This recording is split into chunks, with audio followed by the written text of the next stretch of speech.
Hello everyone, and welcome to Wordy Tales. Today's story will show us why hard work and persistence are the keys to achieving our dreams. As we listen, we'll also pick up some new words and learn how to use them in sentences. It's a great way to practice English while enjoying a good story, so make sure to stay with us till the end. In a busy town, it was a typical morning. Villagers were going about their usual activities.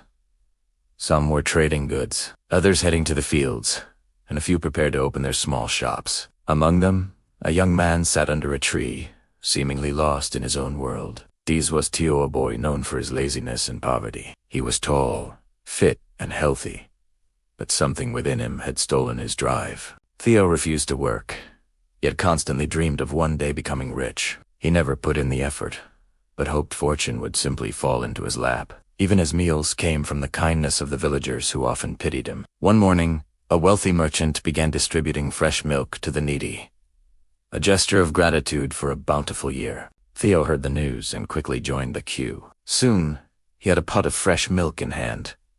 Overjoyed, he hurried home. Using firewood already available, he boiled the milk in the small kitchen his father had set up before leaving for work. After enjoying some milk with bread for breakfast, he set the rest aside next to his bed. But instead of helping his father, he decided to lie down and daydream. If he became rich, all his problems would vanish. His thoughts turned to the pot of milk. He imagined it would turn into cheese by morning. "I'll sell it at the market and make money," he thought. "With that money, I'll buy a hen. The hen will lay eggs, and those eggs will hatch into chicks. I'll raise the chicks, and soon I'll own a poultry farm." Theo's imagination flowed like a river. "Then I'll sell all the chickens and buy a few cows. I'll open a dairy farm, and everyone in town will buy milk from me. I'll become so rich, I'll buy jewelry. Even the king will buy jewelry from me. I'll become even wealthier and marry a beautiful girl from a rich family. We'll have a handsome son, and if he turns out to be lazy, I'll teach him a lesson and hit him with a stick." While lost in his fantasy of punishing a lazy person, he grabbed a nearby stick and swung it, accidentally hitting the pot of milk beside him.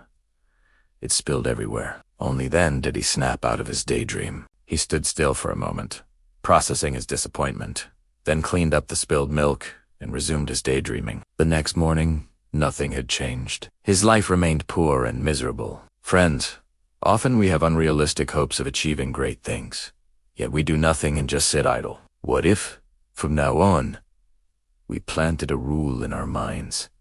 Our actions must match our aspirations. If we want to succeed, the key is hard work. If we want to be accomplished, the key is discipline. Even if we are lazy, we can succeed by changing our habits. Now, let's learn some new words from the story. Aspirations, strong hopes or ambitions. For example, she has big aspirations to become a doctor. Distribute, to give something to people. For example, the teacher distributed the homework to all the students.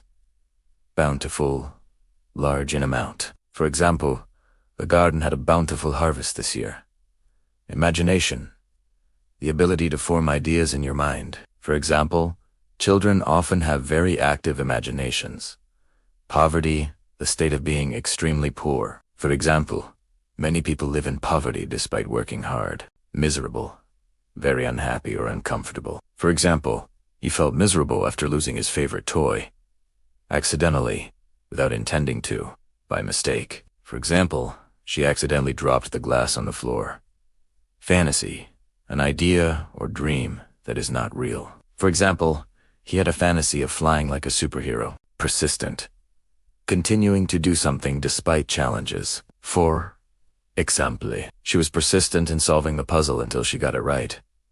Generosity, the quality of being kind and giving. For example, her generosity was evident when she donated food to the shelter.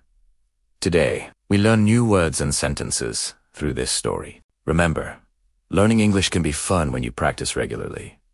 So keep listening, learning, and growing. Make sure to like, comment, and share how this story helped you improve your English. Thank you for watching, and I'll see you in the next story.